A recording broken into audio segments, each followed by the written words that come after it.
Hi, and welcome back to my YouTube channel, Fantasy World. Today I'm going to be reading WinterHouse, written by Ben Guterson, with illustrations by Chloe Bristol.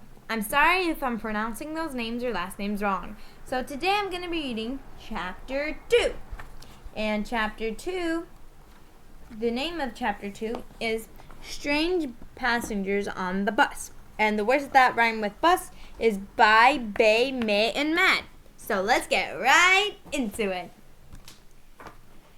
The sensation Elizabeth had was the one you get when you are certain something, good or bad, fun or not so fun, is about to occur. She couldn't explain why, whenever the feeling came over her, that she had the certainty, or even why the feeling came over her at all. She only knew it had started the previous summer, and it had been happening more often as winter approached.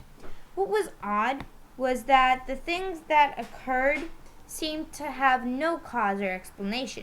Maybe a book would fall off a nearby shelf, or a glass would topple in the sink, or her empty lunch tray would slide off the table while she ate her mashed potatoes and gravy in the school cafeteria.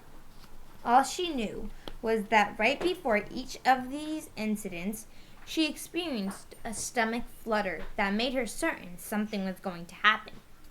Which is why, when the feeling struck her on the snowy sidewalk just then, she was unsurprised to hear a noise behind her. Elizabeth turned to see that the gate, which she hadn't touched and which could not possibly swing closed on its own, had slammed shut. And she was relieved. Compared to a plate breaking or a book smashing onto the floor, this was harmless. Still, even though she had nearly stopped being frightened by these odd bangs and crashes, she wanted to understand why they happened and why the feeling came over her. She looked around the block once more to see if anyone had noticed the noise of the gate, but saw no one.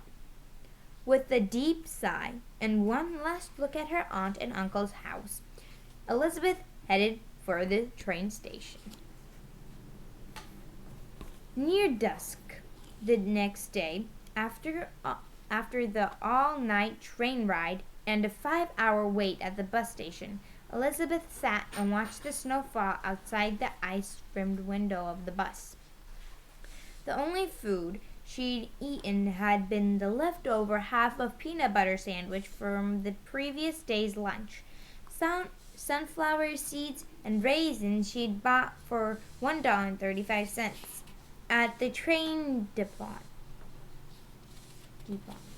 and a candy bar she found in the magazine compartment of her train seat. She kept trying not to think depressing thoughts.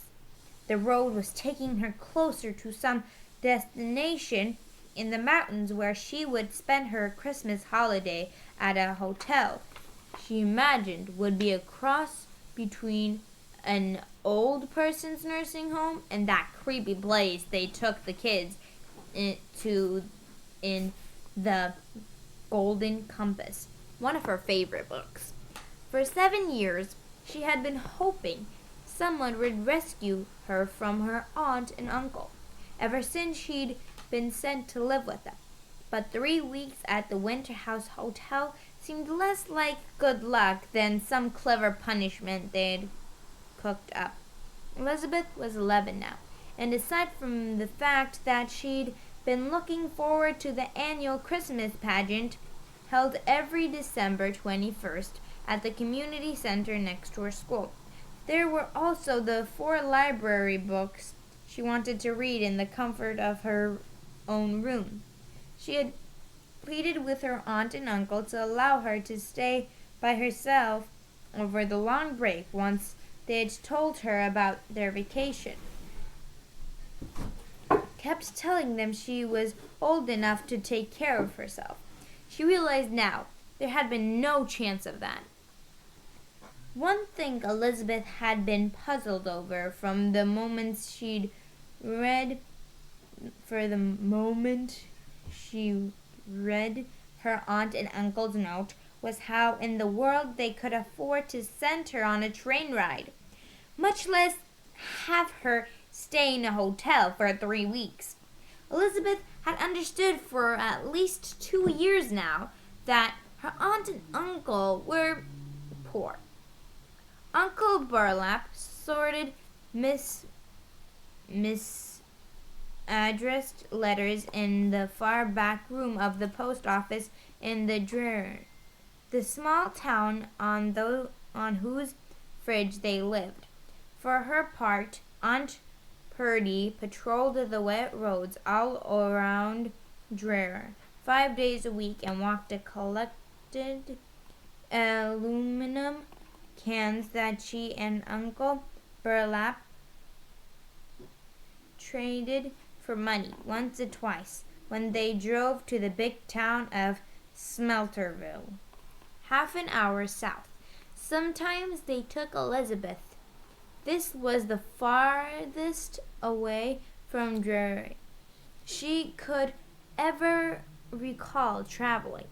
That they had been able to send her on this sort of trip made no sense to Elizabeth as she sat on the bus and considered it.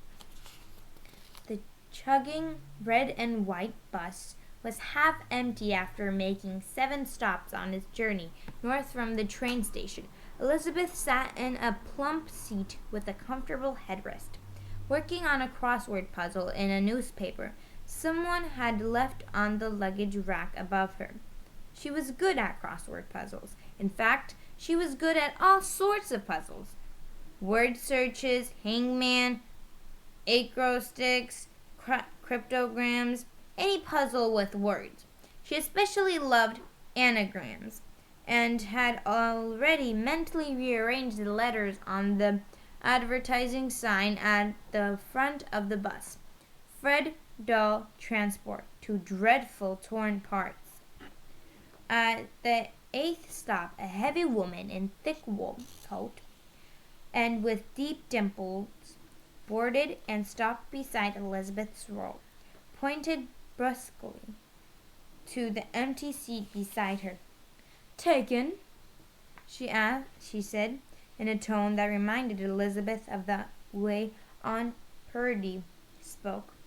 Although she was hungry, tired, and still a little cranky over the note her aunt and uncle had left, Elizabeth smiled pleasantly at the woman. "It's empty, and you're welcome to sit in it," she said, because she always tried to speak to adults the way she hoped to be spoken to by them. The woman raised her eyebrow and then heaved herself into the seat, fussing back and forth with her elbows to get comfortable. She gave a huff and looked at Elizabeth, as though surprising to see her still there. "That's a nice mackinaw you have on," Elizabeth said, determined to make one more attempt to be friendly, and also a little bit glad to be able to try out a word she recalled from reading Mary Poppins. The woman dropped her chin and glanced down at her scratchy green and yellow jacket as if searching for a soup stick. She looked back at Elizabeth and said dryly, "Is that a fancy word for my coat?" Elizabeth felt the way she always felt when Aunt Purdy said something cutting to her, and she decided she'd make a mistake in inviting the woman to sit beside her. "No," she said, "I meant to say mascara. Sometimes I get those words mixed up." She returned her attention to the crossword puzzle. 5 minutes later, after the bus had started rolling again, the woman asked, "And just where is a little girl like you headed today on her own?" "WinterHouse," Elizabeth said matter-of-factly. She continued to study her puzzle, and as she did, she thought back to the flyer Aunt Purdy had left on the kitchen table the week before, by mistake, as it turned out. The only picture Elizabeth caught a glimpse of showed a bunch of old people in what looked like long stockings and funny hats. Nightly concert by the Gala WinterHouse Corps, a headline blared. Festival meals served in our festive winter hall. Lectures by renowned lecturers on renowned topics. Views of lovely Lake Luna. That's quite a place, the woman with dimples said, seeming to lighten at the mention of the hotel. I've always wanted to go there myself. You're a very lucky girl. Elizabeth looked past the woman to a family seated in 2 rows across the aisle from her. She had been sneaking glances at them on and off for the past couple of hours.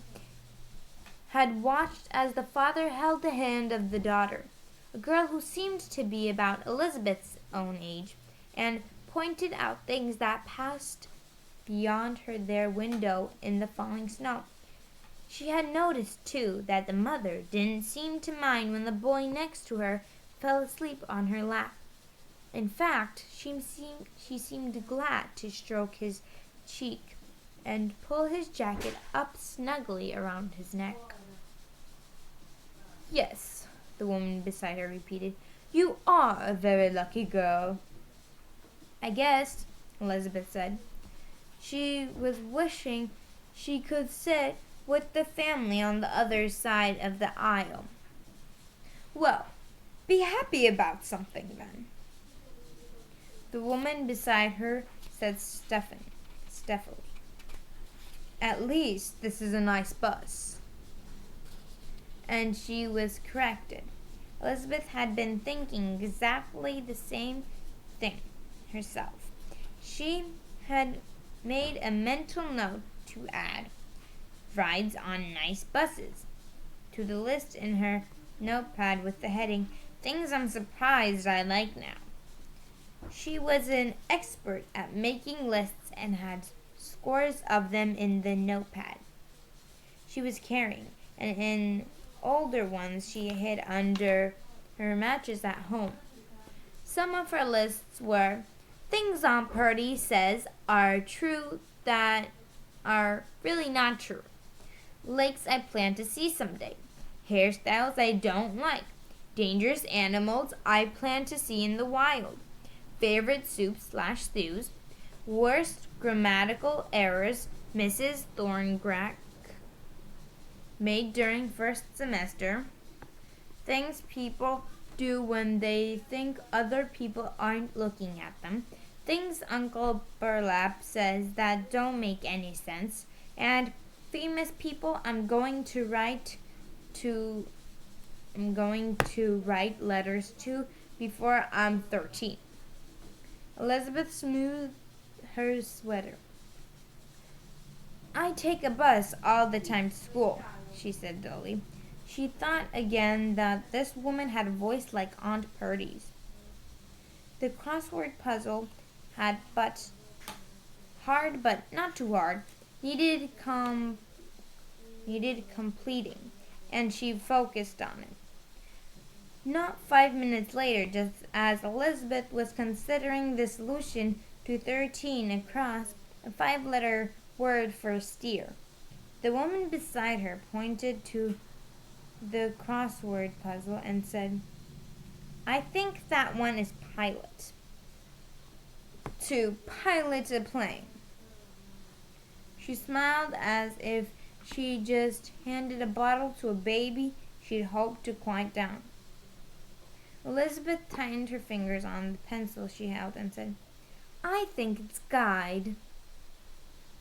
She often had this feeling when she worked on a puzzle, that the words seemed somehow to arrange themselves for her in her mind, that all she had to do was study the given table, list or grid long enough, and an answer would steadily emerge.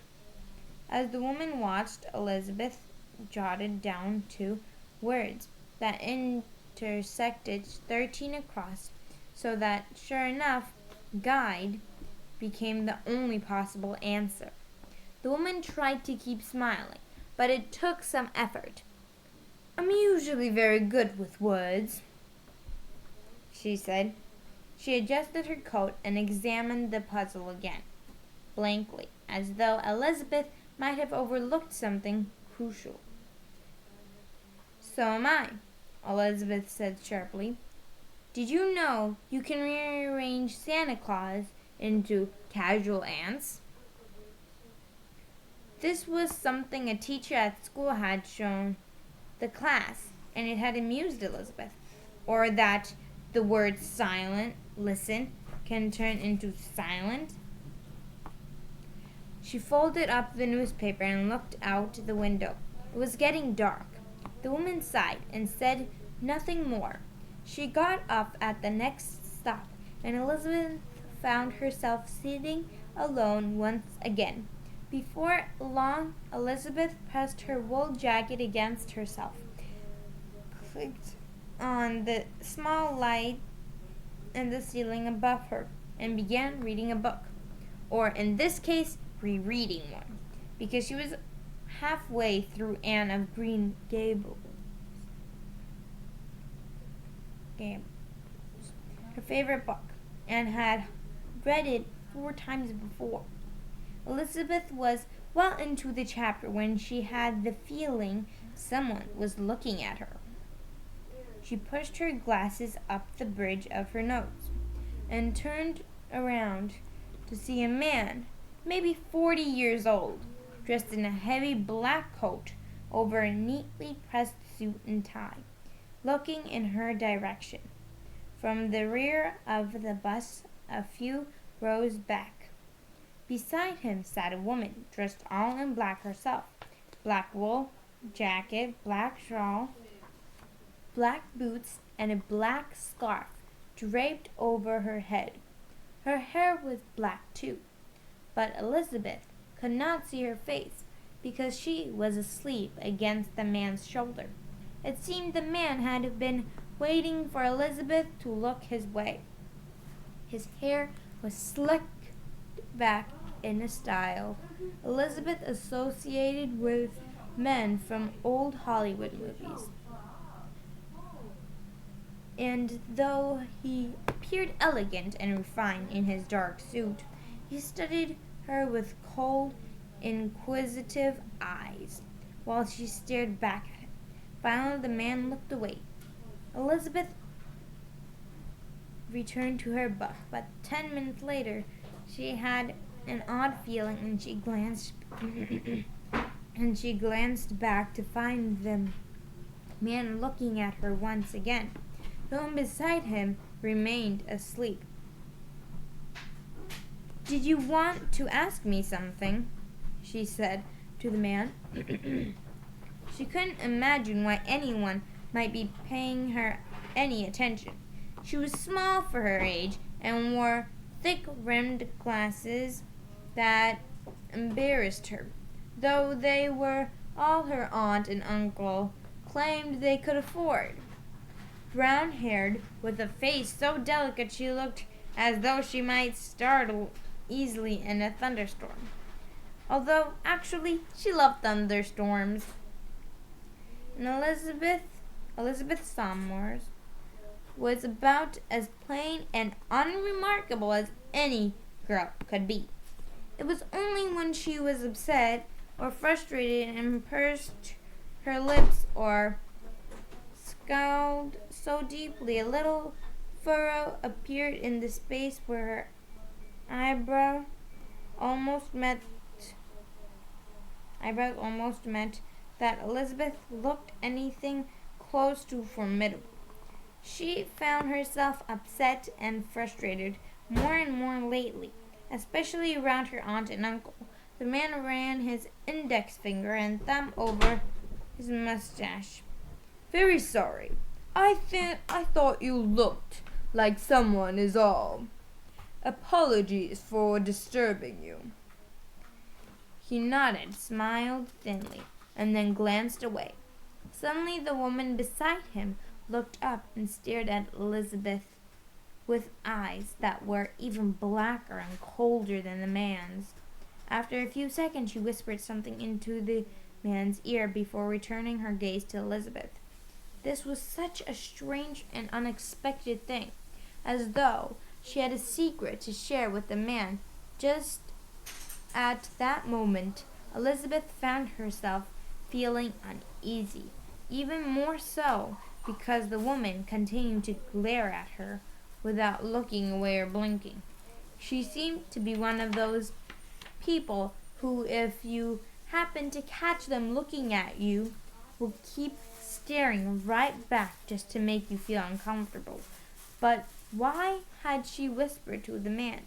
Elizabeth wanted to look away from the woman. Her eyes were so penetrating, though, and her gaze was so uncanny. Elizabeth couldn't move. The woman's eyes bored into hers. A long few seconds passed, and then a few more, and the tension was so great Elizabeth almost felt as though her glasses might snap. It was impossible to look away. And that's the end of chapter 2. And before I end the video, I'm wondering, do you guys know what that woman whispered to the man? If you know, please don't spoil it for the rest of us.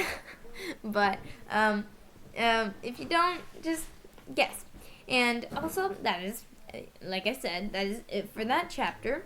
And thank you for watching. I hope you liked it. If you liked it, please hit the like button down below and the subscribe button as well. And if you like the video, then might as well hit the notification bell, because then you get to see more videos like this. Yeah, that's all for today, and goodbye, and have a good day. Peace.